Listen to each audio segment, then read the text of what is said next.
Wall Street Memes Casino, I'm fine. and Sportsbook. Yeah, 5050 episodes of Talk Smart with PUGH and McCART. That is young Joe Pugh over there. I'm Andrew McCART. And yeah, 50 episodes, Joe. Did you ever think we would get this far? Hod it and Dod it, hiccup and heartburn. Joe and Andy, we've made it to 50. I know. To be honest, I reckon we would have killed each other if it weren't over Zoom. But but we've got what 600 miles between us, so we kind of have to do it. I haven't got an excuse. We have done what, 3 face to face? 2, I think. Oh no, 3. We have done 3 because we filmed 2 in that one go. Yeah, 2 in one go. Yeah, I quite enjoyed them face to face. They were fun. They were fun. Yeah, they were definitely fun. So hopefully we get another fight card together and we can do another face to face. Yes. But we're here. We're back on Zoom call, episode 50. Well, July's always a quiet month when it comes to boxing. You do get little shows here and there, but when it comes to the big events, maybe no. I know we've had Fisher Babbage a couple of weeks ago. We had Butch Ennis out in the States. We had the prize fighter tournament out in Japan. But this weekend is that Frank Warren's Magnificent Seven show. And I love these Magnificent Seven shows because it's exactly what it is. It's that old saying. It's exactly what it says in the tin. There's always 7 good birthday cake coming back up. 7 good quality fights on it. And when you get the rematch of something like Nathan Heaney and Brad Pauls after the first fight, yeah, I mean, I'm buzzing for it, mate. I cannot wait for that fight. Yeah, great fight. Really good fight. Listen, I'll be honest. It suffered a couple of pullouts, which kind of just taking it back that level a tiny bit, because we was going to have Soldakers versus David Adelaide. David Adelaide had to pull out, but I love Soldakers versus Webster too, actually, because that was on the first Magnificent Seven of the most recent trilogy, and it wasn't Soldakers' best performance. He won by majority decision, and he was beating himself up after that. So when David Adelaide pulled out, I thought, is he going to be on the card? If he is on the card, who will he fight? Who will they get in on such short notice? And they've managed to get Webster in. So it'll be really nice to see Soldakers try and right some of the wrongs from that last fight. So that one's somewhat a one to watch out for. But the one I'm gutted for, absolutely gutted, is Shabazz Massoud, Liam Davis. Yes. Please reschedule it. I know Liam Davis injury. I don't think it's illness. I don't think it's a long-term injury. And Shabazz Massoud, fair play Queensbury, because they don't really need to put him on the card, but he's still there. Obviously, he's a matchroom fighter. He's fighting a really tough Nicaraguan in an 8-rounder. And I'm really looking forward to that. But it is littered with great fights, as all of these Magnificent Seven cards are. Yeah, you touched on that Solomon Dakers, Michael Webster. Now, David Adelaide is a fight I was looking forward to because it's an old British dust-up as well, heavyweight. Everyone loves a heavyweight.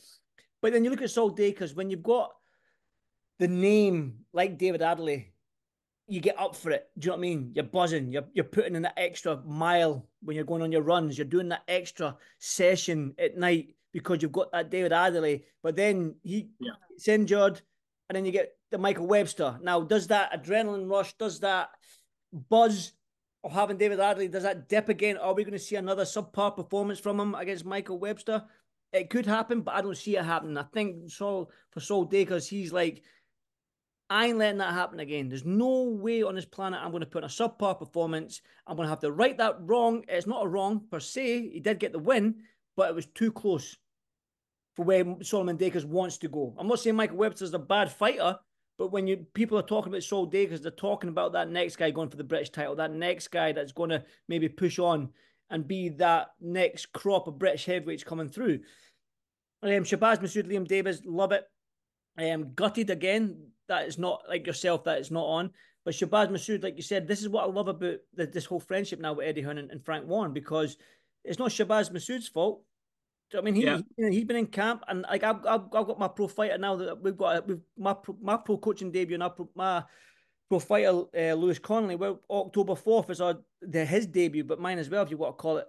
And I know how hard he's working in camp. So looking at the coach's side of thing and the fighter side of thing, Shabazz Massoud is putting in the hours, he's putting in the work, ready to fight. And it's good that Queensbury has kept him on the card and against a very, very, very tough South American. And we know what they bring to the table. They come over here and they're not here to lie down. I mean, there's been loads of scalps. We can name them. We can go through it. We can probably name 5 each, me and you, of Mexicans and Argentinians and all these South Americans, Central Americans coming over here and upsetting the apple cart.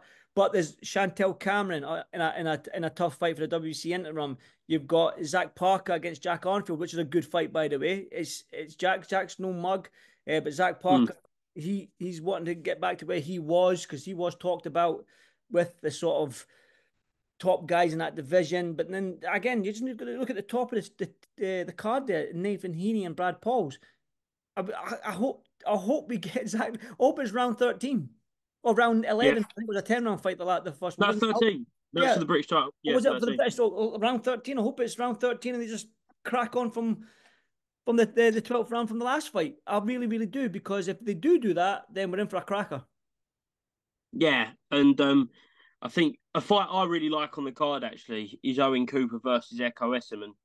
I think that's for the English and WBO European welterweight titles. And Owen Cooper, great story, beat Ethan James in the last Magnificent Seven. Come in as underdog as well. You come in as underdog. And now he's fighting Echo Esserman, who's dropped down a level, which is fight back after losing his British title to Harry Scarf last November on the first Magnificent Seven. And it's a real crossroads fight. It's age versus experience. I think there's 12 years between them. Oh, really? I think, if I'm not wrong, I think Echo Esserman's 35 and Owen Cooper's 23. I think there's 12 years between them. But you know where the experience lies. The experience lies with Echo Esserman. He defended his British title 4 times before he lost it to Harry Scarf, and he has got that hunger back. I spoke to him. He's got the hunger back, and he wants to get back at that level very, very quickly. So a real crossroads fight. I love it. Definitely. And like I say, I like these Magnificent Seven cards. They might not have those main event where you've got like a Joshua on it, or a Tyson Fury on it, or a Chris Eubank Jr. on it, or even a Jude Taylor Carroll sort of main event. But they do have great fights up and down the card, and it's great viewing for a Saturday night. Do you know what I mean? And I love these these Magnificent Seven. I can't even say that. BC being Scottish, it's hard getting your words out. You know, especially big English words. Magnificent Seven. You sure you just don't had too many birthday drinks? Is that it? 1 or 2. That's why my face. I've had too many whiskies. I've got that Alex Ferguson red nose. Yeah. Have you ever heard a Scotsman say purple burglar alarm, but say it fast? Scottish people can't say it. No, I haven't, mate. But surely that's the same for everyone. No, say purple burglar alarm. Purple burglar alarm. Yeah, but see, because there's too many R's and we are R's, so we can't say purple burglar alarm. See, riveting listening. No, listen, get Ian Ritchie to say it. Know Ian Ritchie? Yep. Get Ian Ritchie next time you see him to say it. He's the worst, by the way. He's the worst. Anyway, back to the episode. Yeah, Magnificent Seven, great card. Cannot wait for it. Wall Street Memes Casino. I'm fine. And Sportsbook.